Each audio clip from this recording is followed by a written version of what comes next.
नमस्कार, स्वागत है आपका। आप देख रहे हैं आज तक। आपके साथ हूं मैं नेहा बाथम। कोरोना के साथ ही इस बुलेटिन की शुरुआत करेंगे। आपको बताएंगे कि कैसे कोरोना के इन बढ़ते आंकड़ों के बीच पहली बार थोड़ी बहुत राहत की खबर आई है। दरअसल देश में कोरोना के दैनिक मामले थोड़े कम हुए हैं। दिल्ली, यूपी, महाराष्ट्र समेत कई राज्यों के आंकड़ों से लग रहा है कि ये राज्य कोरोना महामारी से उबरने का संकेत दे रहे हैं। देश के करीब 20 राज्यों में इस समय लॉकडाउन या फिर कोरोना कर्फ्यू लगाया गया है। तो क्या लॉकडाउन एक बार फिर से कारगर साबित हो रहा है? आपको याद रखना है, जान है तो जहान है।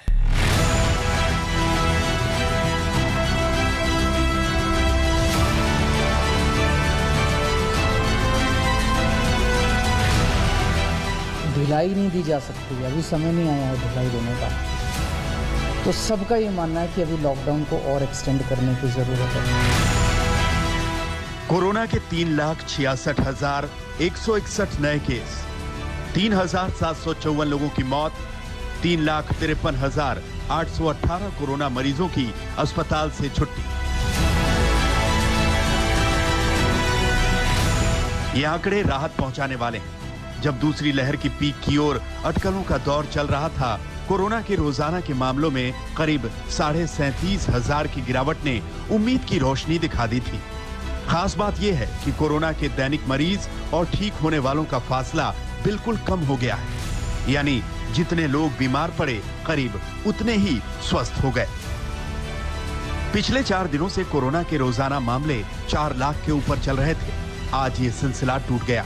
पिछले 4 दिन के कोरोना के रोजाना के मामलों पर नजर डालें तो 6 मई को 4,12,262 केस, 7 मई को 4,14,188 केस, 8 मई को 4,01,078 केस, 9 मई को 4,03,738 नए मामले। तो क्या अलग अलग राज्यों ने किश्तों में अपने यहां जो लॉकडाउन लगाए, उसका असर अब दिखने लगा है? क्या वक्त आ गया है कि पिछले साल कोरोना को रोकने के लिए जिस सख्ती से राष्ट्रीय स्तर पर संपूर्ण लॉकडाउन लगाया गया था, उसका वक्त आ गया है? कोरोना के फैलते संक्रमण को रोकने के लिए इस बार केंद्र सरकार ने नहीं बल्कि राज्य सरकारों ने अपने अपने हिसाब से लॉकडाउन की समय सीमा तय की है। अब इसका असर देखने को भी मिलने लगा है। हर रोज कोरोना से पीड़ित लोगों की जो संख्या लगातार बढ़ रही थी, अब उसमें कमी भी आने लगी है।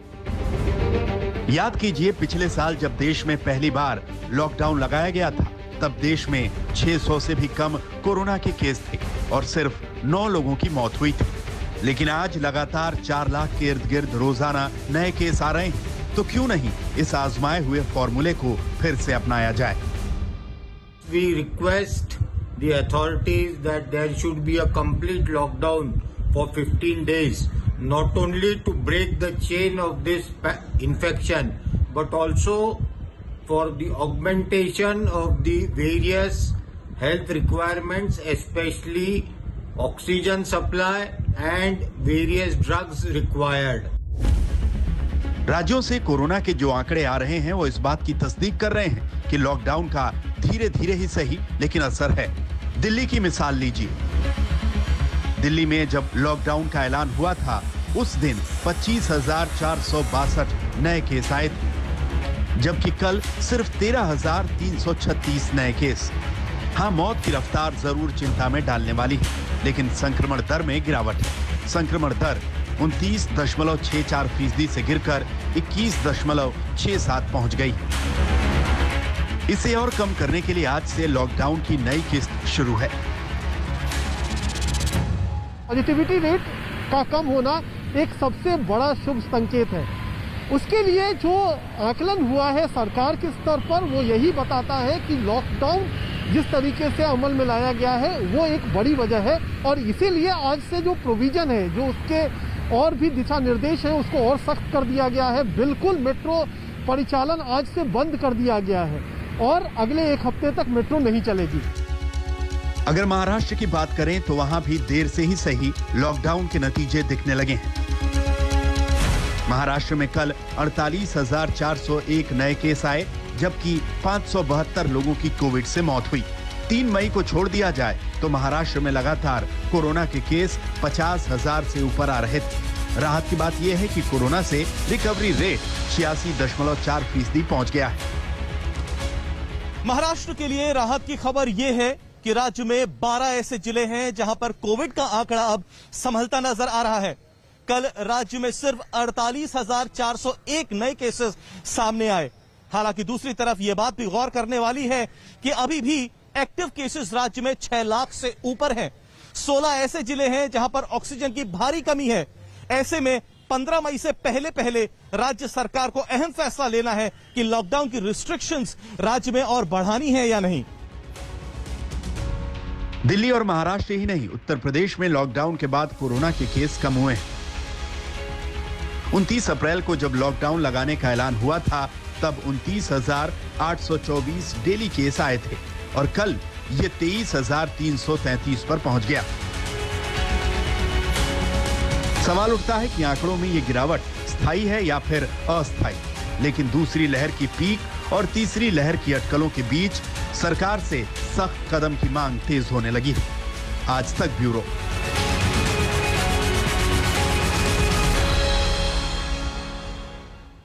और वहीं कोरोना से बचाव के रूप में बड़े हथियार के तौर पर सामने आया है टीकाकरण।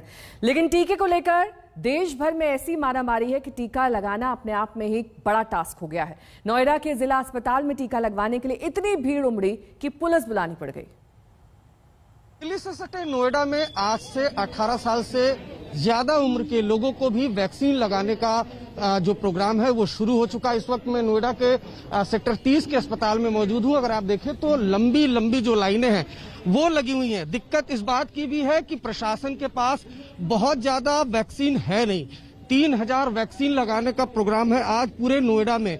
लाइन काफी ज्यादा लंबी लगी है। सुबह के वक्त बात करें तो यहाँ पर भगदड़ भी हो गई थी, जिसके बाद अगर आप देखें यहाँ पर तो वैक्सीनेशन का प्रोग्राम ठीक तरीके से चले इसके लिए जो नोएडा पुलिस है वो भी यहाँ पर मौजूद है भारी भरकम फोर्स के साथ, और बाकायदा जो अनाउंसमेंट है वो किया जा रहा है। देखिए दोनों तरफ जो लाइनें हैं वो पूरी तरह से लगी हुई है। नोएडा के एडिशनल डीसीपी हमारे साथ मौजूद है रणविजय जी। रणविजय जी, ये क्या हो रहा है? आप तो बाकायदा माइक से भी अनाउंस कर रहे हैं कुछ व्यवस्था। देखिए, जैसा कि आपने सुना होगा, आज जो वैक्सीनेशन 18+ का था उसका फर्स्ट डे है, और फर्स्ट डे होने के चलते काफी ऐसे लोग भी यहाँ पे आ गए थे जिनका रजिस्ट्रेशन नहीं हुआ था।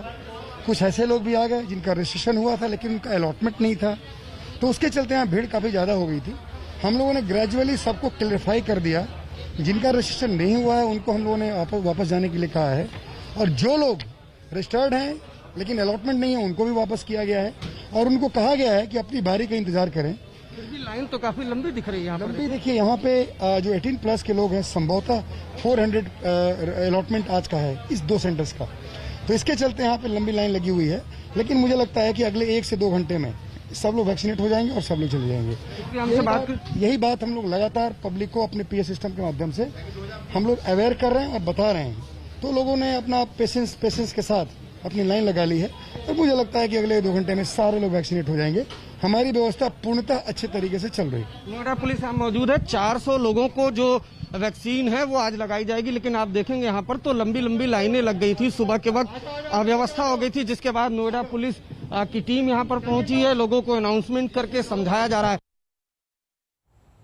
दिल्ली सटे गाजियाबाद का भी हाल ठीक नहीं है। यहां टीका लगवाने के लिए सुबह से ही भारी भीड़ देखी गई। टीके की कमी की वजह से बड़ी तादाद में लोगों को लौटना पड़ा। देखिए इस रिपोर्ट के जरिए क्या हाल था वहां।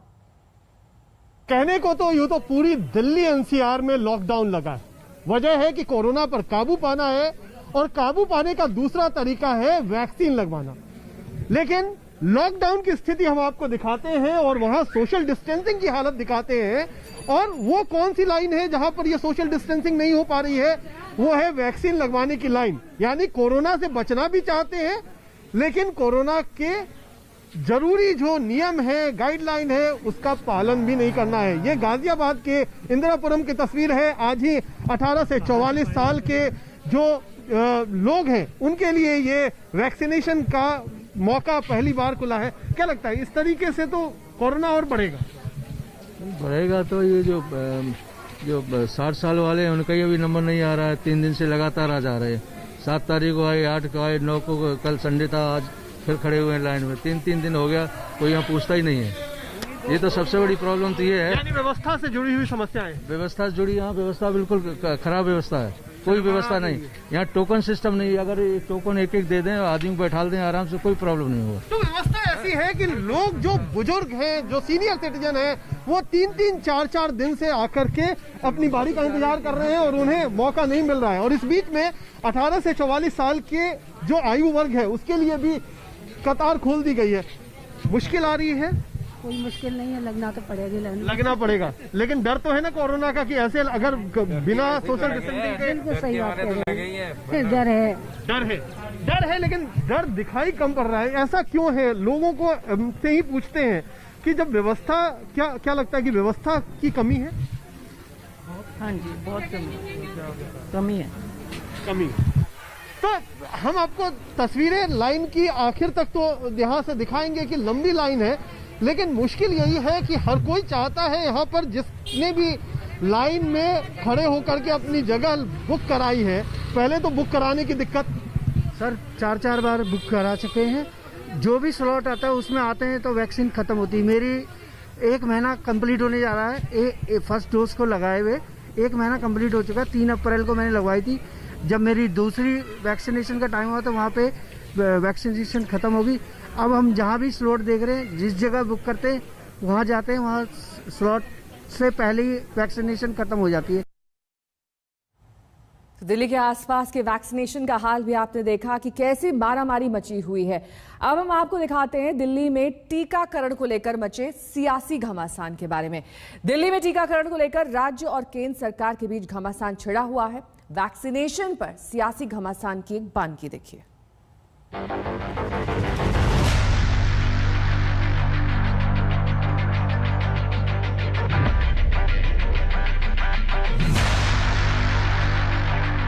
अड़चन हमारे सामने है कि वैक्सीन की बहुत कमी है और हम 6.5 करोड़ अपने देश की बनाई हुई वैक्सीन जो इन लोगों को लग सकती थी, इनमें से कई लोगों की जान बच सकती थी, हम इस वैक्सीन को विदेशों में भेज रहे हैं। कोरोना का टीका यानी कोरोना महामारी के खिलाफ अभेद्य सुरक्षा कवच। शहर शहर जनवरी महीने से ही टीकाकरण का काम जारी है, कहीं तेजी से तो कहीं सुस्ती से और कहीं अव्यवस्था के बीच। जैसे जैसे कोरोना टीकाकरण अभियान आगे बढ़ रहा है, वैक्सीन की किल्लत को लेकर सियासी घमासान तेज होने लगी है। कल दिल्ली के सीएम अरविंद केजरीवाल ने फिर वैक्सीन की कमी का मुद्दा उठाया। बड़ी अड़चन हमारे सामने है कि वैक्सीन की बहुत कमी है। अगर हमें वैक्सीन की डोजेज, हमें अगर वैक्सीन पर्याप्त मात्रा में मिल जाए तो जैसे मैंने बार बार बोला है, हम 3 महीने के अंदर पूरी दिल्ली को वैक्सीनेशन करना चाहते हैं। दिल्ली के लोग भी चाहते हैं, दिल्ली सरकार भी चाहती है। अगर हमें पूरी मात्रा के अंदर अगर हमें वैक्सीन मिल जाए तो हम 3 महीनों में पूरा कर सकते हैं। इस मुद्दे पर अरविंद केजरीवाल ने केंद्रीय स्वास्थ्य मंत्री हर्षवर्धन को चिट्ठी भेजी है। चिट्ठी में कहा गया है, दिल्ली में 18 से 45 साल के 92 लाख लोग हैं। आप सीरम इंस्टीट्यूट ऑफ इंडिया और भारत बायोटेक को निर्देश दें कि मई से जुलाई के दौरान हर महीने 60 लाख वैक्सीन डोज दिल्ली को सप्लाई करें। दिल्ली अपना वैक्सीनेशन प्रोग्राम कर रहा है। हमें लगता है कि हम 3 महीने में दिल्ली की पूरी जनता को वैक्सीनेट कर सकते हैं और हम उम्मीद करते हैं कि केंद्र सरकार दोनों वैक्सीन के स्टॉक दिल्ली सरकार को जल्द से जल्द उपलब्ध कराएगी और जल्द से जल्द हम दिल्ली के लोगों को इस महामारी से बचा पाएंगे। और ज्यादा वैक्सीन की मांग के बीच केंद्र की वैक्सीन नीति पर सबसे बड़ा वार किया दिल्ली के डिप्टी सीएम मनीष सिसोदिया ने। सिसोदिया ने पूछा, जब देश में लोग कोरोना से मर रहे हैं तो फिर विदेशों में वैक्सीन बांटने की क्या जरूरत थी? हम 6.5 करोड़ अपने देश की बनाई हुई वैक्सीन जो इन लोगों को लग सकती थी, इनमें से कई लोगों की जान बच सकती थी, हम इस वैक्सीन को विदेशों में भेज रहे हैं। सिसोदिया के इस हमले पर दिल्ली बीजेपी ने तुरंत पलटवार किया। 1 करोड़ 30 लाख वैक्सीनेशन तो आपने ऑर्डर कर दी थी, मैं नहीं कह रहा। 26 अप्रैल को आप ही के अपने मुख्यमंत्री अरविंद केजरीवाल जी ने प्रेस कॉन्फ्रेंस करके कहा था कि मैंने 1 करोड़ 30 लाख वैक्सीनेशन का ऑर्डर कर दिया है। क्या हुआ उस वैक्सीनेशन का? उस वैक्सीनेशन की खेप आई या नहीं आई, दिल्ली की जनता जानना चाह रही है। एक तरफ दिल्ली में कोरोना टीके पर घमासान मचा है, दूसरी तरफ केंद्र सरकार को सर्वोच्च अदालत में टीके पर सवालों का सामना करना पड़ रहा है। केंद्र सरकार ने वैक्सीनेशन के अलावा कोविड प्रबंधन पर रविवार शाम को 218 पेज का हलफनामा दिया है। सरकार ने कहा है कि वैक्सीन का उत्पादन बढ़ाने के साथ साथ वैक्सीन की उपलब्धता भी बढ़ाई गई। वैक्सीन की किल्लत पर अपने जवाब में केंद्र ने कहा कि अगले 6 महीने तक वैक्सीन की उपलब्धता की सटीक तस्वीर नहीं रखी जा सकती, यानी कोविड वैक्सीनेशन सेंटर पर ऐसी तस्वीरें भी जारी रह सकती हैं। पंकज जैन के साथ कुमार कुणाल, दिल्ली आज तक। अब आपको लिए चलते हैं अहमदाबाद और दिखाते हैं वहां का वैक्सीनेशन का हाल।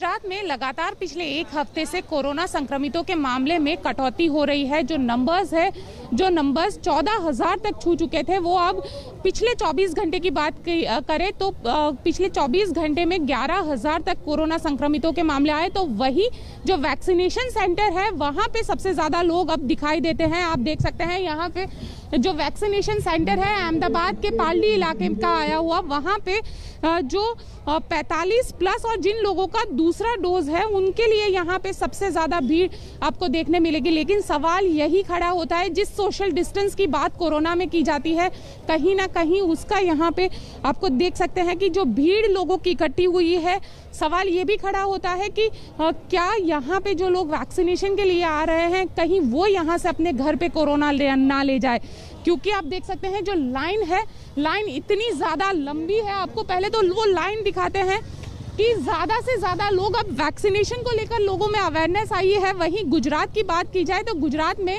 अब तक 1,35,00,000 लोगों को वैक्सीनेशन के जो डोज है वो मिल चुके हैं। वैसे में आप देख सकते हैं जो भीड़ है, काफी ज्यादा भीड़ है इस वैक्सीनेशन सेंटर पर, और जो सोशल डिस्टेंस होना चाहिए वो सोशल डिस्टेंस यहाँ पे नहीं है। तो कहीं ना कहीं सवाल ये भी खड़ा होता है कि वैक्सीन के जरिए एक और जहां हम कोरोना को खत्म करने की बात कर रहे हैं, तो वही जो लोग वैक्सीनेशन सेंटर पर पहुंच रहे हैं जिनको वैक्सीन लेनी है ताकि कोरोना ना हो, कहीं जो वैक्सीनेशन सेंटर है वही कोरोना का जो सुपर स्प्रेडर सेंटर है वो ना बन जाए। कैमरामैन उज्जवल ओझा के साथ गोपी घांगर, अहमदाबाद आज तक। रुकेंगे यहाँ एक छोटे से ब्रेक के लिए, फौरन होंगे हाजिर कुछ और खबरों के साथ। देखते